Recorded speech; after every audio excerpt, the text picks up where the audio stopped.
மொழியின் மீது எனக்கு தாகம் உண்டு.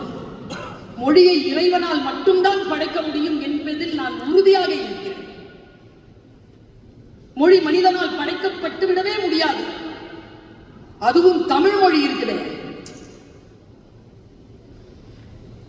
நான் ஒரு மதத்தின் சார்ந்து பிறந்துட்டேங்க. ஆனால் ஒவ்வொரு தொழுகையிலும் நான் செலுத்துகின்ற நன்றி என்ன தெரியுமா? தமிழகத்தில் பிறக்க வைத்தாயே இறைவா, தமிழகத்தில் பிறக்க வைத்தாயே. தமிழ் பேச தெரியுதே, தமிழ் படிக்க தெரியுதே. இல்ல தமிழை இங்கிலீஷ்ல படிக்கலையே. என்னதான் இருந்தாலும் ஜியு போப்பனுடைய கிராண்ட் டாக்டரா இருந்தாலும் அவங்க இங்கிலீஷ்ல தானே படிக்கிறாங்க. என்னை இறைவன் தேர்ந்தெடுத்தானே, ஓ தமிழிலே படிச்சுக்கோ, ஓ தமிழை புரிந்து கொள். ஆனால் என்னை விட அவர்கள் ஆசீர்வதிக்கப்பட்டவர்கள். ஏன் தெரியுமா? வேறு எந்த மொழியிலோ இருந்து வந்து தமிழை எடுத்து அதை புரிந்து வேறு மொழியில் செலுத்தி கொண்டு உலகமெல்லாம் பரப்பக்கூடிய வேலையை செய்திருக்கிறார்.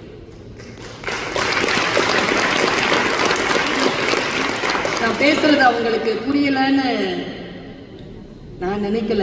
அவங்களுக்கு புரியுது, அவங்களுக்கு புரியுது. மொழி ஒரு அற்புதமான கருவி. இறைவன் நம்மை இந்த மொழி பேசுகின்ற இனத்திலே பிறக்க வைத்திருக்கிறார். நான் காலையில் சொன்னது போல் ஒரு மொழி பேசும் இனத்திற்கு என்று ஒரு வேதம் கொடுத்திருக்கிறான் என்றால் அது திருக்குறளை கொடுத்திருக்கிறான். அந்த திருக்குறளை நாம் வேதமாக கையில் எடுத்துக்கொள்ள வேண்டும் என்றால் அடுத்த தலைமுறைக்கு அதை நாம் சரியாக கடத்தி ஆக வேண்டும். அடுத்த தலைமுறையை நாம் தின்று தீர்த்திருக்கிறோம். நம் மூத்த தலைமுறை நமக்கு தந்த அந்த மொழி ஆர்வத்தை நாம் அடுத்த தலைமுறைக்கு தர ஏதோ ஒரு நிலையிலே தவறி இருக்கிறோம். நான் இந்த குற்றச்சாட்டை ஒரு தலைமுறைக்கே வைக்கிறேன். என்னுடைய தகப்பன் எனக்கு கொடுத்த அந்த மொழி அறிவை நான் என் மகனுக்கு கொடுத்திருக்கிறேனா? என்னதான் இருந்தாலும் அந்த குழந்தை கிட்ட கவிதையை கொண்டு சேர்க்க முடியலைங்க. ஏன் முடியல? என்ன காரணத்தினால் முடியவில்லை? நாம் இத்தகைய நான் சொல்லவா, இன்றைய இளைஞர்கள் கிட்ட நான் பேசுகின்ற பேச்சை கேட்கக்கூடிய இளைஞர்கள் தமிழில் பாதி ஈர்க்கப்படுகிறார்கள் என்பதற்கு ஒரே காரணம் என்ன தெரியுமா? நான் அவர்கள் மொழியில் தமிழை பேசுகிறேன். தமிழ்தான் அவர்கள் பேசுகின்ற மொழி வேறாக இருக்கிறது. தமிழ் மொழிக்கான அந்த புரிதல் வேறாக இருக்கிறது. வேறாக இருக்கக்கூடிய அந்த மொழியில் நான் என்னுடைய கருத்துக்களை கொண்டு அவர்களிடத்தில் சேர்க்கிறேன். இந்த தலைமுறை அடுத்த தலைமுறைக்கான மொழியை சரியாக புரிந்து கொள்ள வேண்டும் என்று நான் இந்த மாநாட்டில் கோரிக்கை வைக்கிறேன். என்னுடைய தகப்பன் எனக்கு தந்த மொழி அறிவை நான் புரிந்து கொள்ள, எங்க அப்பா நல்லா சொல்வாருங்க, உருதுல தான் சொல்வாரு. நான் இப்படி தமிழுக்கு வந்தேன். இது என்ன ரசவாதம்? அப்பா சொல்வாருங்க, தோத்துட்டு வந்தா அப்பா சொல்வாருங்க, फानूस बनकर जिसकी हिफाजत हवा करे वो शम्मा क्या बुझे जिसे रोशन खुदा करे. உடம்பு பதறுது, இப்போ நினைச்சாலும் பதறுது. தோத்துட்டு போன ஒரு பொண்ணை, காம்படிஷன்ல தோத்துட்டு வந்த ஒரு பொண்ணை அப்பா கட்டில உட்காந்துருந்தா நான் கீழே உட்காந்துருந்தேன்னா தோத்துட்டேன்னு அர்த்தம். அப்பா பக்கத்துல உட்காந்தேன்னா ஜெயிச்சேன்னு அர்த்தம். கீழே வந்து உட்காந்துருவேன், அப்பா இப்படி தலை இப்படி தடுவார். முதல்ல உள்ள நம்ம பக்கத்துலயே வரமாட்டேங்குது. இந்த ஜெனரேஷன் கிட்ட வந்தே உட்கார மாட்டேங்குது. தனி ரூம் போய் பூட்டிக்கிது. நான் அப்பா பக்கத்தில் உட்கார்ந்தேன். அப்பா தலையை தடவிட்டு சொன்னார், சிம்மினி இருக்குல்ல, தீபத்தை காப்பதற்காக கண்ணாடி சிமிழ் வைப்பார்கள். ஏனென்றால் காற்றிலிருந்து அந்த கண்ணாடி சிமிழ் தீபத்தை காப்பாற்றும். சொல்லிட்டு என்கிட்ட சொன்னாரு, உன்னை எது காப்பாத்துது தெரியுமா? கண்ணாடி சிமிழ் இல்ல, உன்னை காப்பாற்றுகின்ற சிமினி காத்து. வீட்டுல போய் யோசிச்சு பாரு. உன்னை காப்பாற்றுகின்ற சிம்மினி காற்று. காற்றே சிம்மினியாக வந்து பாதுகாப்பாக இந்த தீபத்தை காப்பாற்றும் பொழுது உன்னை யாரால் அழித்து விட முடியும்? உனக்கு தான் இறையொருள் இருக்கிறது. போ, இப்படி சொல்வார் அப்பா. கவிதை எனக்கு அந்த வயதில் புரிந்தது. அந்த வயதில் புரிந்து கொண்டு நான் வெளியில் வருகின்ற பொழுது அந்த உருது மொழி எனக்கு தந்த அந்த ரசத்தை ரசவாதம் செய்து கோடிக்கணக்கான அருளும் மரமும் சேர்ந்த விஷயங்களை தமிழ் கொடுத்த காரணத்தினால் உருது பக்கம் போகாமல் நான் தமிழ் பக்கம் வந்திருக்கிறேன். இது நேரடியான அனுபவம். இது நேரடியான மொழி அனுபவம். கோடி கோடி கொட்டி கொடுத்தாலும் தீர்க்கவே முடியாத பெரும் பொக்கிஷங்கள் அடங்கிய மகா நதி தமிழ். இந்த மகா நதியின் மகுடமாக இருப்பது குறள். படித்துக் கொள்வோமே. எத்தனையோ 841 பேர் உரை எழுதியிருக்கிறார்கள். படிப்போமே. ஒவ்வொன்றுக்கும் ஒவ்வொரு வார்த்தை குறளுக்கான அர்த்தங்கள் மாறிக்கொண்டே வருகின்றன. ருசியாக இருக்கிறது. அடுத்த தலைமுறைக்கு கடத்துவோம். இந்த ஒரு செய்தியை மட்டும் உங்கள் மனதில் வைத்துக் கொள்ளுங்கள். இந்த ரீல்ஸ் பார்க்கிற பழக்கம் இருந்தா, AI sir, AI artificial intelligence. நான் சொல்லட்டுமா? இது ஏஐ, இது ஆர்ஐ, ரியல் இன்டெலிஜென்ஸ்.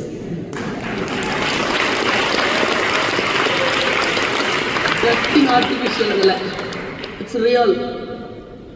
ஒரு ரியலான ஒரு விஷயத்தை ஆர்டிபிஷியல் இன்டெலிஜென்ஸ் கொண்ட இந்த மொபைல்ல பார்த்தேன். 10 செகண்ட் சார், 10 ல இருந்து 15 செகண்ட். இதாங்க நம்ம தலைமுறை தமிழர்கள். நான் இதை சொல்றேன்னா தமிழர்களுக்கான அடையாளமாக இதை நான் சொல்லுகிறேன். இதை உலக அரங்கம் புரிந்து கொள்ள. ஒருத்தன் கேமரா எடுத்துட்டு காட்டுக்கு போறான் சார். 10-15 செகண்ட்ல முடியுது. இதை நான் ரொம்ப வேகமா சொல்றேன். கேமரா ஒருத்தன் எடுத்துட்டு போறான், முன்னால ஒருத்தன் அவனும் கேமரா எடுத்துட்டு போறான். 2 பேர் வந்துகிட்டே இருக்காங்க. ஒரு ஆறு ஓடுது. ஒருத்தன் என்ன பண்ணிட்டான், ஆத்துல கடந்து போறான். அவன் கையில கேமரா இருக்கு. தூரத்துல இருந்து ஒருத்தன் கேமரா பிடிச்சிட்டு இருக்கிறான். அந்த ஆத்த கடந்து போறவன் 2 கேமரா, 2 ஆள். போனவன் என்ன பண்ணா, ஒரு பாறையில ஏறி உட்காந்துட்டான். பேகை திறந்தான். உள்ள இருந்து பசுமையா ஏதோ ஒரு பெரிய இலை சார்ந்த ஒரு வலை மாதிரி இருந்ததை எடுத்து போர்த்திக்கிட்டான். உள்ள கேமரா வச்சுட்டான். இப்ப அந்த கேமராவின் வழியாக நமக்கு அந்த ரீல் வருது. நம்ம உலகத்தை பார்க்கிறோம். அந்த கேமரா எதை காட்டுதுன்னா, நிறைய பறவைகள் பறந்து வரதை காட்டுது. அந்த கடலுக்கு மேல, அந்த ஆறுக்கு மேல அங்க ஒரு பெரிய மரம் இருக்கு. அந்த மரத்துல அந்த பறவை ஒண்ணு, பெரிய பறவை ஒண்ணு வந்து உட்காந்துச்சு. தாய் பறவை. அது வாய் அழகு இவ்வளவு பெருசா இருக்கு. அது என்ன பண்ணுச்சு, வந்து உட்கார்ந்த உடனே மறுபடியும் சிலிப்பிட்டு மறுபடியும் எந்திரிச்சு பறந்து வருது. பறந்து வந்து மறுபடியும் போய் உட்காந்துருச்சு. மறுபடியும் பறந்து வருது. ஒரு வட்டம் போடுது, மறுபடியும் போய் உட்காந்துருச்சு. 3ஆவது வாட்டி வரும்போது அப்படியே வந்தது. சலக்குன்னு உள்ள இருந்து இவ்வளவு பெரிய மீன் எடுத்துருச்சு. எடுத்துட்டு போய் உட்கார்ந்து கேமரா ஜூம் பண்றான். அந்த மீனை என்ன பண்ணுச்சு, அந்த பறவை வாயில இருந்து காலுக்கு மாத்துது. காலுக்கு மாத்தி இப்படி பிடிச்சி, இந்த 2 கண் இந்த பக்கம் தானே இருக்கிறதுக்கு, இப்படி பாக்குது. அந்த அந்த மீனை பாக்குது. இப்படி மீன் வால் துள்ளிக்கிட்டு இருக்கு. வாய் மூடி மூடி திறந்துட்டு இருக்கு. என்ன நினைச்சதோ அப்படியே வாயில எடுக்குது. வாயில எடுத்துட்டு பறந்து வந்துச்சு. பறந்து வந்து எந்த இடத்துல தெரிச்சோ அதே இடத்துல போட்டுச்சு. இப்ப கேமரா என்ன பண்ணிட்டான், அவன் கலைஞன். அவன் அந்த பறவை பக்கம் போகாம அந்த தண்ணிக்குள்ள விட்டான் கேமராவை. அந்த மீன் என்ன பண்ணுதுன்னு, மீன் உள்ள போன மீன் இப்படி இப்படி இப்படி இப்படின்னு அது ஆக்சிஜன் இல்லாம கஷ்டப்பட்டு இருக்கு போல.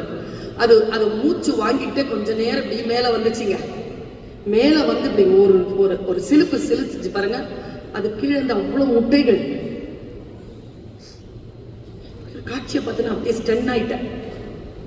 அந்த ரீல் எனக்கு என்ன சொல்லுது தெரியுமா, அந்த பறவை இந்த உலகத்துக்கு ஒரு செய்தி சொல்லுது.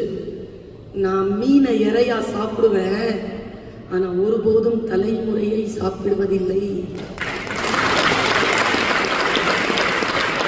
நாம் அத்துணை பேரும் வாழ்வாதாரத்திற்காகத்தான் வந்தோம். அடையாளங்களை தக்க வைத்துக் கொள்வதற்காகத்தான் வந்தோம். ஆனால் ஒருபோதும் நம் தலைமுறைக்கு நாம் துரோகம் செய்யாமல் அவர்களுக்கான உலகை, அவர்களுக்கான உரிமையை, அவர்களுக்கான அறத்தை, அவர்களுக்கான இலக்கியத்தை அவர்களிடத்தில் ஒப்படைத்து விட்டுத்தான் செல்வோம் என்பதற்கான சாட்சியாக விளங்குகின்ற இந்த 6வது திருக்குறள் மாநாட்டின் புகழ் ஓங்கட்டும்.